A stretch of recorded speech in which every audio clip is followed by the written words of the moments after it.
Capítulo 1. El misterio de los evangelios apócrifos. En los primeros siglos de nuestra era, mientras el cristianismo emergía como una nueva fe en medio del Imperio Romano, una multitud de relatos y textos intentaban capturar la esencia del mensaje de Jesús de Nazaret. Algunos de estos textos, como los evangelios de Mateo, Marcos, Lucas y Juan, se consolidaron en lo que conocemos como el Nuevo Testamento, pero hubo otros, igualmente intrigantes, que quedaron fuera del canon oficial, condenados al silencio durante siglos. Estos son los evangelios apócrifos, documentos que ofrecen una visión alternativa, a veces radical, sobre la vida y las enseñanzas de Jesús. No se trató solo de decisiones teológicas.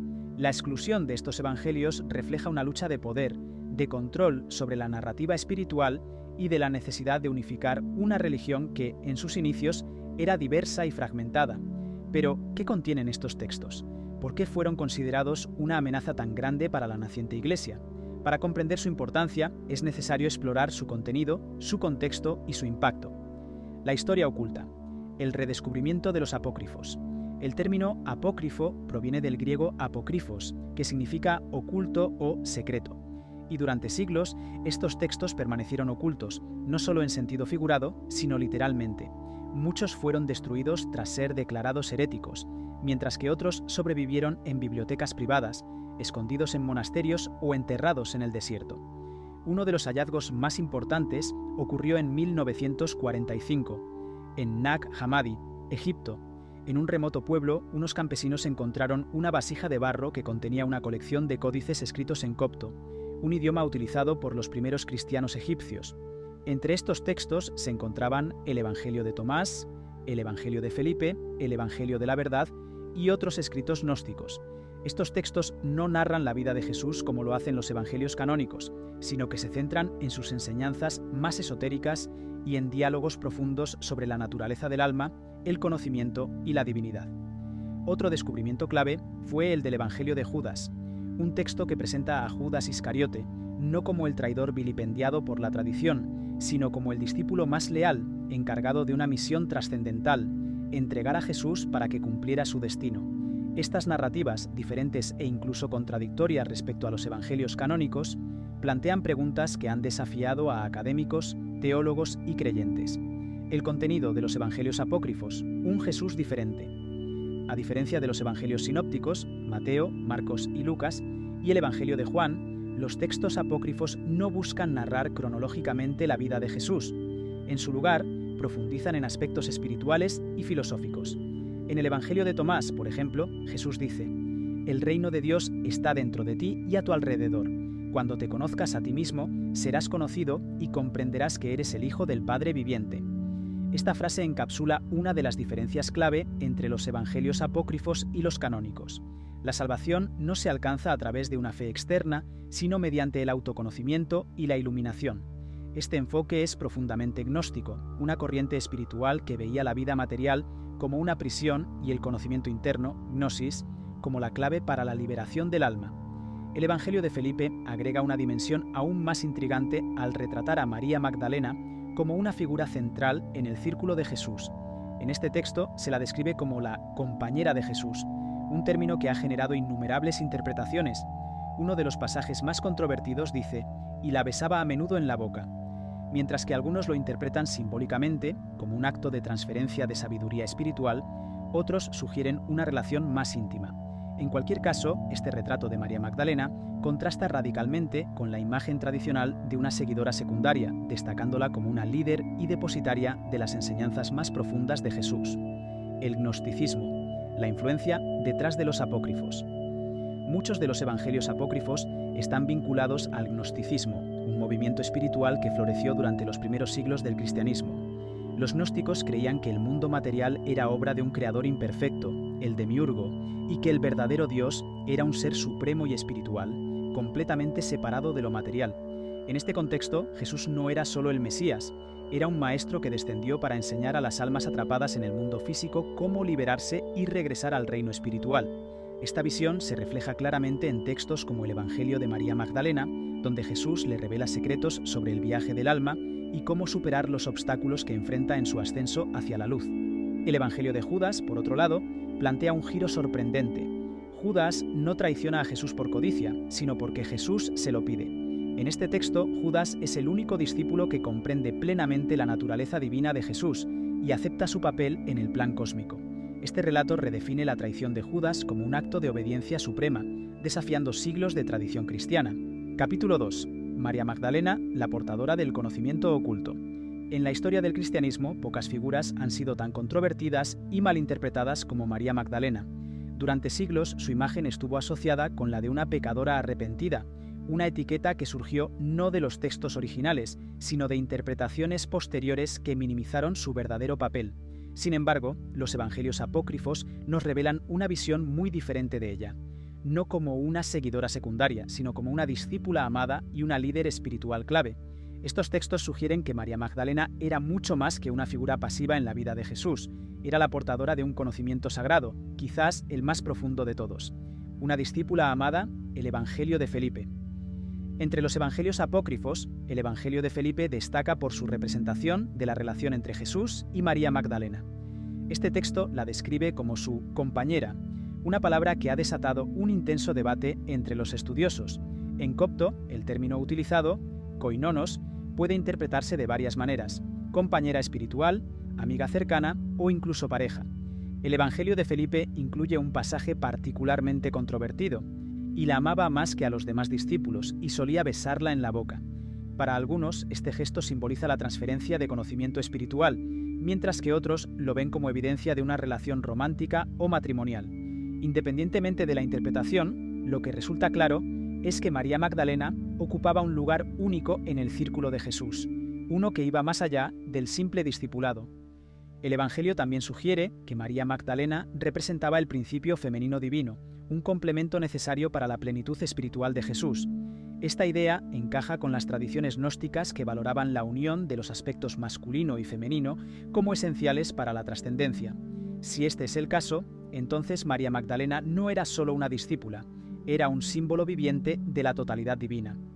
El Evangelio de María Magdalena, una líder espiritual. El Evangelio de María Magdalena es otro texto que desafía las narrativas tradicionales.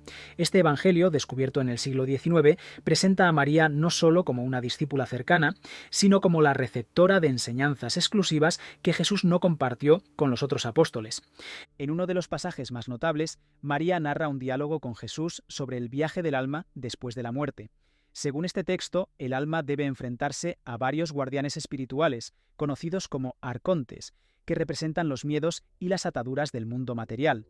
Jesús le confía que la salvación no se alcanza mediante la obediencia a reglas externas, sino a través del conocimiento interno y la liberación de las ilusiones terrenales. No busques al Salvador fuera de ti, dice Jesús, porque Él habita en tu interior. Estas palabras encapsulan la esencia del mensaje gnóstico que coloca al autoconocimiento y la introspección como el camino hacia la salvación. María Magdalena, como receptora de esta enseñanza, es presentada como una figura iluminada, capaz de liderar a otros en su búsqueda espiritual. El conflicto con Pedro, una lucha de poder. El Evangelio de María Magdalena no solo arroja luz sobre su relación con Jesús, sino que también revela las tensiones entre ella y otros discípulos, en particular Pedro. En una escena crucial, Pedro cuestiona abiertamente por qué Jesús habría confiado estas enseñanzas tan importantes a una mujer y no a ellos. Su reacción no solo refleja las normas de género de la época, sino también una lucha de poder dentro del círculo de Jesús. María responde con serenidad, reafirmando su papel como depositaria de las palabras de Jesús. Sin embargo, esta confrontación deja entrever las tensiones que probablemente contribuyeron a la marginación de su figura en los evangelios canónicos. Para una iglesia naciente que buscaba consolidarse en un mundo patriarcal, la idea de una mujer en una posición de liderazgo espiritual era demasiado disruptiva. Esta lucha entre Pedro y María no es solo un conflicto personal, simboliza un choque entre dos visiones del cristianismo, una centrada en la jerarquía y la autoridad externa y otra basada en el conocimiento interno y la igualdad espiritual. Este enfrentamiento sigue resonando en los debates actuales sobre el papel de las mujeres en la fe y el liderazgo, un papel más allá de la redención.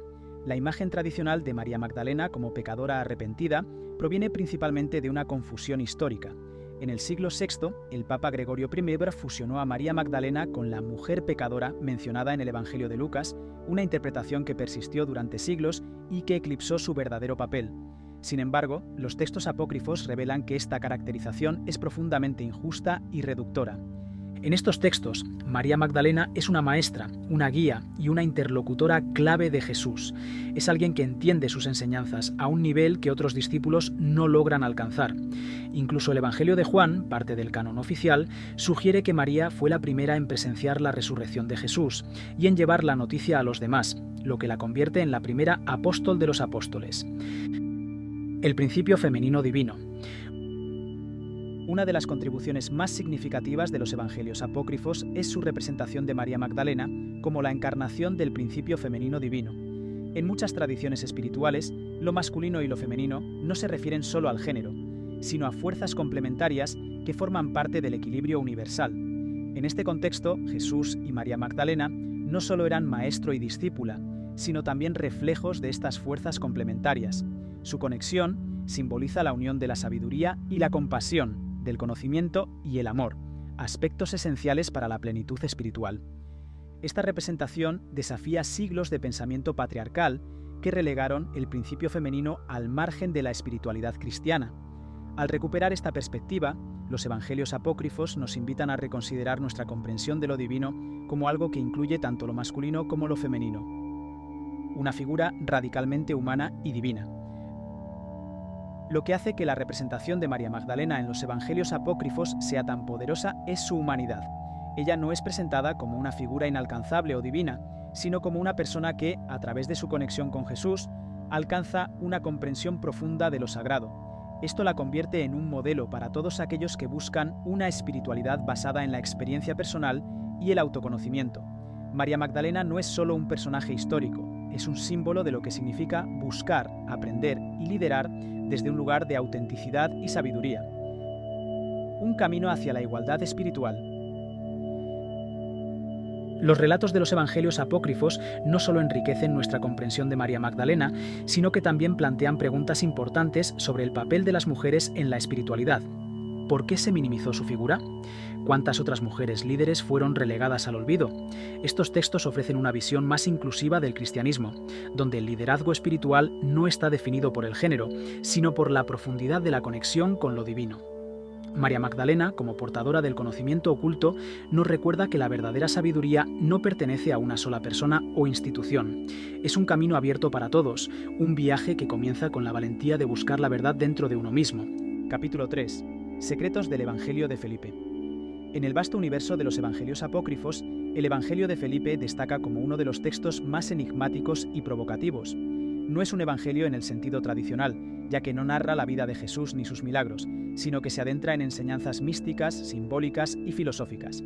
Este texto, profundamente gnóstico, ofrece una perspectiva única sobre temas como la unión espiritual, la relación entre Jesús y María Magdalena y la naturaleza del alma. Al hacerlo, desafía muchas de las creencias tradicionales del cristianismo. El mensaje central del Evangelio de Felipe. El Evangelio de Felipe fue encontrado entre los códices de Nag Hammadi en 1945. Escrito en copto y fechado entre los siglos XIII y IV, este texto no sigue una estructura narrativa, sino que presenta una serie de reflexiones y dichos que exploran conceptos gnósticos. Una de sus ideas centrales es la noción de unión divina, que se refleja tanto en las relaciones humanas como en la conexión entre el alma y lo divino. En el pensamiento gnóstico, la salvación no se obtiene únicamente a través de la fe o los sacramentos, sino mediante el conocimiento espiritual, gnosis, y la realización de la unidad esencial de todas las cosas. En este contexto, la unión espiritual entre lo masculino y lo femenino es vista como un reflejo de esta verdad universal. El Evangelio de Felipe afirma: cuando el femenino se una con el masculino y no haya diferencia entre ellos, entonces el reino estará cerca. Este pasaje sugiere que la plenitud espiritual solo puede lograrse cuando se trascienden las dualidades, una idea que resuena en muchas tradiciones místicas, pero que contrasta con la visión más jerárquica y normativa del cristianismo tradicional. La relación entre Jesús y María Magdalena. El Evangelio de Felipe contiene algunos de los pasajes más controvertidos sobre la relación entre Jesús y María Magdalena, especialmente por cómo describen su conexión. En un fragmento notable se dice: y la compañera del Salvador es María Magdalena. Él la amaba más que a todos los discípulos y solía besarla en la boca. Los demás discípulos le dijeron: ¿por qué la amas más que a todos nosotros? El término utilizado para compañera en el texto original es koinonos, que puede significar pareja, asociada o compañera espiritual. Aunque este pasaje ha sido objeto de intensos debates, los académicos generalmente coinciden en que su simbolismo va más allá de una relación romántica. En la tradición gnóstica, el beso es un gesto de transferencia de conocimiento espiritual, un símbolo de comunión divina más que un acto físico. Sin embargo, no se puede ignorar la posibilidad de una conexión profunda y personal entre Jesús y María Magdalena. Si bien los evangelios canónicos no abordan este tema, el Evangelio de Felipe parece elevar a María Magdalena a un papel de liderazgo y cercanía espiritual que desafía las narrativas convencionales. Esto no solo cuestiona las normas de género de la época, sino que también redefine la naturaleza del discipulado y el amor en el contexto de la espiritualidad. La dualidad masculina y femenina, más allá de lo terrenal. Una de las enseñanzas más significativas del Evangelio de Felipe es su énfasis en la reconciliación de los principios masculino y femenino como un reflejo de la unión divina. Según este texto, lo masculino y lo femenino no son opuestos, sino aspectos complementarios de una misma totalidad. En este sentido, la separación de estos principios se considera una ilusión creada por el mundo material, mientras que su unión representa un regreso al estado original de perfección. El Evangelio declara: la humanidad nació a través de una unión y será salvada a través de una unión. Este concepto no solo se aplica a las relaciones humanas, sino también a la relación entre el alma y lo divino. En el pensamiento gnóstico, el alma individual busca reunirse con su origen celestial, y esta unión se representa a menudo en términos de matrimonio espiritual. Este simbolismo tiene ecos en muchas tradiciones místicas, desde la alquimia hasta el sufismo, y subraya la universalidad de esta idea. El simbolismo de los sacramentos. El Evangelio de Felipe también ofrece una visión alternativa y profundamente simbólica de los sacramentos cristianos, particularmente del bautismo y el matrimonio. Para este texto, los sacramentos no son meros ritos externos, sino experiencias transformadoras que conectan al individuo con lo divino. El bautismo, por ejemplo, es descrito como un proceso de renacimiento espiritual, un paso necesario para liberarse de las ataduras del mundo material. Sin embargo, el texto introduce otro sacramento menos conocido, llamado la cámara nupcial. Este ritual, profundamente gnóstico, simboliza la unión del alma con el Espíritu Santo, descrita en términos de matrimonio espiritual. La cámara nupcial no es para la carne, sino para los puros. Allí se cumple el misterio de la unión divina, afirma el Evangelio de Felipe. Este simbolismo subraya la idea de que la salvación es una experiencia de transformación interior más que un evento externo. Este enfoque contrasta con las interpretaciones más literales de los sacramentos en la tradición cristiana. El alma y su viaje. Una visión transformadora. El Evangelio de Felipe también aborda la naturaleza del alma y su propósito en el universo. En la tradición gnóstica, el alma se considera un fragmento divino atrapado en el mundo material, que debe emprender un viaje de regreso a su origen celestial. Este viaje requiere conocimiento, autoconciencia y la superación de las ilusiones del mundo terrenal. Uno de los pasajes más poderosos del Evangelio de Felipe dice: aquellos que no han conocido la verdad están atrapados en la creación, pero aquellos que han recibido la luz se han liberado de la creación y han alcanzado el reino. Esta enseñanza refleja la noción gnóstica de que el verdadero propósito de la vida no es acumular riqueza o poder, sino despertar a la realidad espiritual y trascender las limitaciones del mundo físico. En este contexto, Jesús no es solo un salvador, sino un maestro que guía a las almas en este proceso de transformación. Un texto que desafía las normas tradicionales. El Evangelio de Felipe no es solo un texto espiritual, es un desafío a las estructuras de poder y las interpretaciones tradicionales del cristianismo. Al presentar una visión mística de Jesús, María Magdalena y la naturaleza del alma, este Evangelio pone en tela de juicio muchas de las enseñanzas establecidas por la Iglesia. Su énfasis en la unión masculina y femenina, el simbolismo de los sacramentos y la importancia del autoconocimiento lo convierten en una obra radical, incluso para su tiempo. Al mismo tiempo, su mensaje resuena con aquellos que buscan una espiritualidad más personal e inclusiva, basada en la experiencia directa de lo divino. Capítulo 4. El Evangelio de Judas. ¿Un traidor o un elegido? De todas las figuras que aparecen en los relatos del cristianismo, pocas han sido tan controversiales como Judas Iscariote. En la narrativa tradicional, Judas es el arquetipo del traidor, el discípulo que entregó a Jesús por 30 monedas de plata, condenándose al eterno desprecio de la humanidad. Sin embargo, el Evangelio de Judas, un texto apócrifo descubierto en 1978 y finalmente traducido en 2006, desafía esta representación.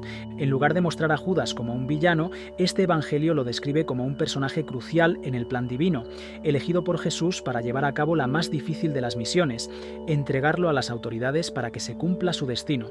Esta reinterpretación no solo trastoca siglos de enseñanza cristiana, sino que también ofrece una perspectiva profundamente gnóstica sobre la redención, el sacrificio y la relación entre lo humano y lo divino.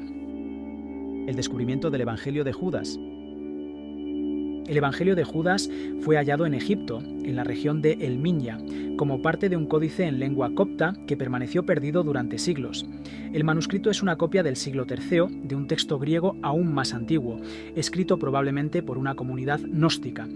Cuando fue presentado al mundo en 2006 tras décadas de restauración, el texto causó una conmoción global. Aquí estaba un evangelio que desafiaba uno de los pilares centrales del cristianismo, la traición de Judas como el acto más vil y condenable en la historia de la fe. En lugar de eso, el texto lo enmarca como un acto necesario e incluso noble. Según el Evangelio de Judas, Jesús no solo predijo su arresto y crucifixión, sino que eligió a Judas específicamente para llevar a cabo este acto, porque solo él comprendía plenamente su misión. La narrativa del Evangelio de Judas. El Evangelio de Judas es presentado como un diálogo entre Jesús y sus discípulos, con Judas ocupando un lugar destacado.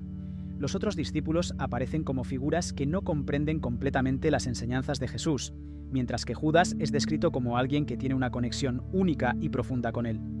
Uno de los pasajes más impactantes dice: «Tú superarás a todos ellos, porque sacrificarás al hombre que me lleva puesto». Esta línea es clave para entender el contexto gnóstico del texto. En el gnosticismo, el mundo material es visto como una prisión creada por un dios menor o demiurgo, y el cuerpo humano como una envoltura que atrapa al alma. Al entregar a Jesús, Judas no está traicionándolo, sino ayudándolo a liberarse de su envoltura terrenal y regresar al reino espiritual superior. Desde esta perspectiva, el acto de Judas no es una traición, sino un sacrificio necesario para cumplir el propósito divino. Judas en la tradición gnóstica. El gnosticismo ofrece una visión radicalmente diferente del cristianismo que conocemos hoy.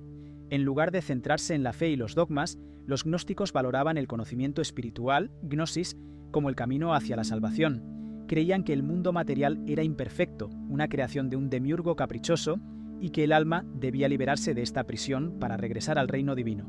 En este contexto, Jesús no era solo un salvador, sino un maestro que enseñaba a sus seguidores cómo escapar de las ilusiones del mundo material. Según el Evangelio de Judas, Judas entendía estas enseñanzas mejor que cualquier otro discípulo. Su acto de entregar a Jesús no era una traición, sino una muestra de lealtad suprema, ya que permitía que Jesús cumpliera su destino y revelara el camino hacia la liberación espiritual. La reinterpretación del sacrificio. El Evangelio de Judas también ofrece una nueva perspectiva sobre el sacrificio de Jesús. En la narrativa canónica, la crucifixión es vista como el acto redentor supremo, a través del cual Jesús expía los pecados de la humanidad. Pero el texto gnóstico pone menos énfasis en la muerte física de Jesús y más en su liberación espiritual. Para los gnósticos, el sacrificio no era una forma de apaciguar a un Dios enojado, sino un medio para trascender las limitaciones de la carne y alcanzar la iluminación. Desde esta óptica, la crucifixión no es un fin trágico, sino una transformación gloriosa, un retorno a lo divino. Judas, al facilitar este proceso, se convierte en un agente indispensable de esta transformación. El impacto de la revisión de Judas.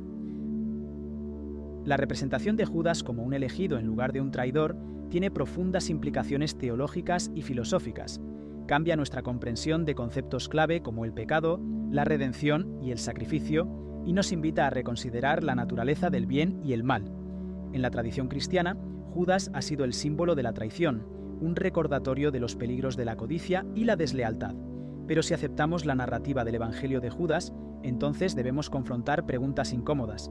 ¿Es posible que los actos considerados moralmente cuestionables puedan tener un propósito divino? ¿Podría Judas haber sido un instrumento en un plan que estaba más allá de su control?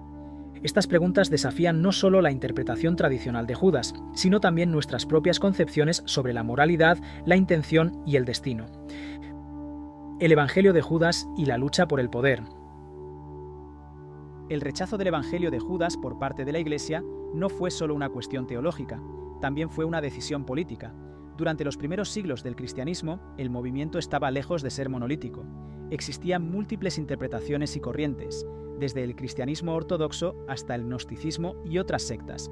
El Evangelio de Judas, con su enfoque en la gnosis y su desafío a las narrativas oficiales, representaba una amenaza para la autoridad de la Iglesia. Si Judas no era un traidor, sino un héroe espiritual, ¿qué significaba eso para la doctrina del pecado y la necesidad de la redención a través de la fe en la Iglesia? Estas ideas subversivas eran incompatibles con la consolidación de una narrativa unificada, y el texto fue declarado herético y eliminado del canon. Reflexiones sobre el legado de Judas. El redescubrimiento del Evangelio de Judas no solo nos invita a reconsiderar la figura de Judas Iscariote, sino también a reflexionar sobre la naturaleza de la fe y la interpretación de los textos sagrados. ¿Cuántas otras verdades han sido descartadas o silenciadas a lo largo de la historia? ¿Cuánto de lo que creemos saber se basa en decisiones humanas, más que en revelaciones divinas? Para algunos, el Evangelio de Judas es una herejía, un intento de distorsionar la verdad. Para otros, es una pieza perdida de un rompecabezas espiritual más grande, una puerta a un cristianismo más diverso y matizado. Lo que es indiscutible es que este texto, como tantos otros evangelios apócrifos, amplía nuestra comprensión de las enseñanzas de Jesús y los primeros años de su movimiento. El poder de lo no dicho. En las palabras no pronunciadas de Judas y en los actos que la historia condenó, podría residir un mensaje más profundo sobre el sacrificio, la redención y el propósito divino. El Evangelio de Judas nos invita a explorar estas verdades, no como dogmas incuestionables, sino como preguntas que continúan resonando en el corazón de nuestra espiritualidad. Capítulo 5. El conocimiento secreto y el gnosticismo. Entre los misterios más fascinantes del cristianismo primitivo se encuentra el gnosticismo, un movimiento espiritual que floreció durante los primeros siglos de nuestra era.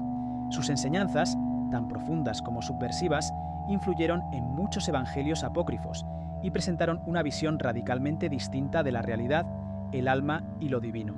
Mientras la Iglesia establecía una narrativa jerárquica y universal, los gnósticos defendían un camino de conocimiento personal, introspección y liberación espiritual. Este capítulo explora las bases filosóficas y espirituales del gnosticismo, los conceptos que definieron su visión del cosmos y su conexión con los textos de Nag Hammadi y los evangelios apócrifos. La esencia del gnosticismo.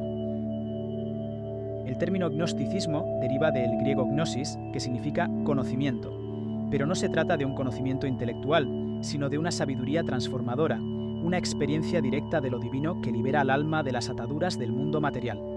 Para los gnósticos, la ignorancia, más que el pecado, era el principal obstáculo para alcanzar la salvación.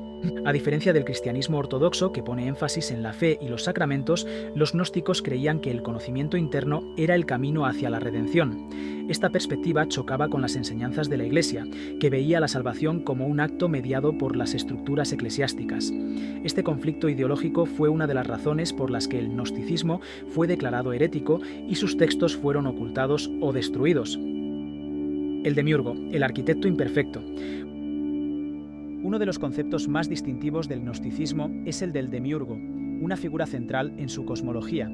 Según los gnósticos, el verdadero Dios es un ser supremo, inmaterial y perfecto, que reside en un reino espiritual más allá de la comprensión humana. Sin embargo, el mundo material no fue creado por este Dios supremo, sino por un ser inferior y defectuoso, el demiurgo. El demiurgo, a menudo identificado con el Dios del Antiguo Testamento, es presentado como un creador arrogante que, en su ignorancia, cree ser el único Dios. Este ser y sus ayudantes, conocidos como arcontes, gobiernan el mundo material, atrapando las almas humanas en un ciclo de sufrimiento e ilusión. El demiurgo y los arcontes representan las fuerzas que mantienen a las almas alejadas de su verdadero propósito. En textos como el Evangelio de Judas, estas figuras son vistas como obstáculos que deben ser superados para alcanzar la iluminación. Esta visión plantea preguntas profundas sobre la naturaleza de la realidad y el papel del mal en el mundo. El viaje del alma y los arcontes. En la cosmología gnóstica, el alma humana es una chispa divina atrapada en la prisión del cuerpo y el mundo material. El objetivo de la vida, según los gnósticos, es liberar esta chispa y devolverla al reino celestial del verdadero Dios. Este proceso, conocido como el viaje del alma, es una metáfora de la transformación espiritual. El viaje del alma no es fácil. Según los textos gnósticos, el alma debe enfrentarse a los arcontes, guardianes espirituales que intentan impedir su ascenso. Estos arcontes no solo representan fuerzas externas, sino también miedos, apegos y limitaciones internas que deben ser superados. Un pasaje del Evangelio de María Magdalena describe este viaje.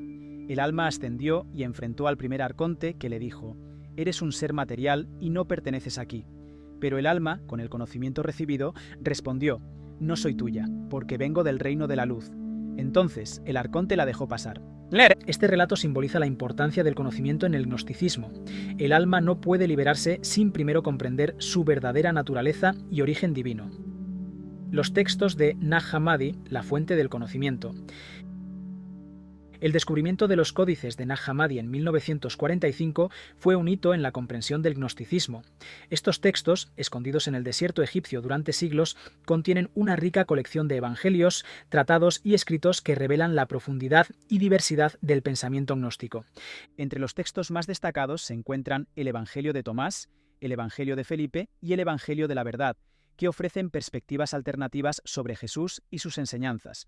Por ejemplo, el Evangelio de Tomás presenta a Jesús como un maestro que revela el camino hacia el conocimiento interno en lugar de un salvador que expía los pecados de la humanidad. Este enfoque refleja la visión gnóstica de la espiritualidad como un viaje personal y transformador. Conexión con los Evangelios apócrifos.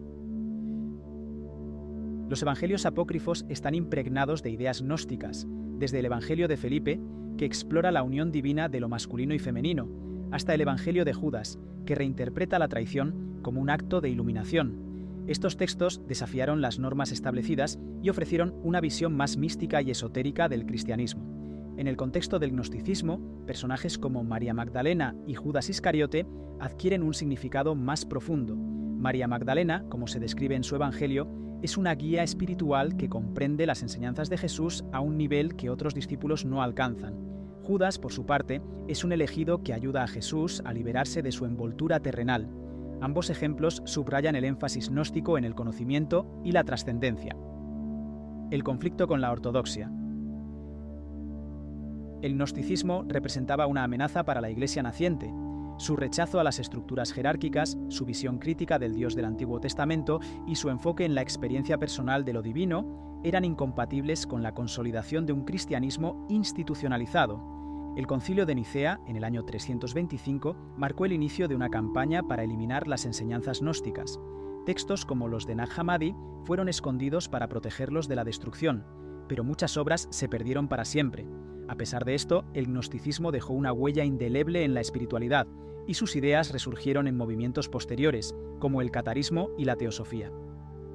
Desenlace: redescubriendo el gnosticismo. Los capítulos anteriores nos han guiado a través de las narrativas alternativas del cristianismo primitivo, revelando una riqueza de perspectivas que habían sido olvidadas o deliberadamente silenciadas. Desde los secretos del Evangelio de Felipe hasta la reinterpretación de Judas en su Evangelio, hemos visto cómo el gnosticismo desafió y amplió nuestra comprensión de la espiritualidad. El gnosticismo nos enseña que la verdad no se encuentra en dogmas rígidos o instituciones, sino en la búsqueda personal y el conocimiento interno. Nos invita a mirar más allá de las apariencias y a cuestionar las narrativas establecidas, recordándonos que la verdadera iluminación viene de dentro. Al conectar estas enseñanzas con los evangelios apócrifos, descubrimos un cristianismo más diverso y matizado, donde figuras como María Magdalena y Judas Iscariote son símbolos de transformación y valentía espiritual. Estas historias, aunque silenciadas durante siglos, nos ofrecen una visión de lo divino que es tanto universal como profundamente personal. En última instancia, el viaje del gnosticismo es el viaje de todos nosotros, un camino hacia la luz, la comprensión y la conexión con lo eterno. Mientras exploramos estos textos y reflexionamos sobre su legado, estamos llamados a emprender nuestro propio viaje, buscando no solo respuestas, sino también la verdad que habita en nuestro interior.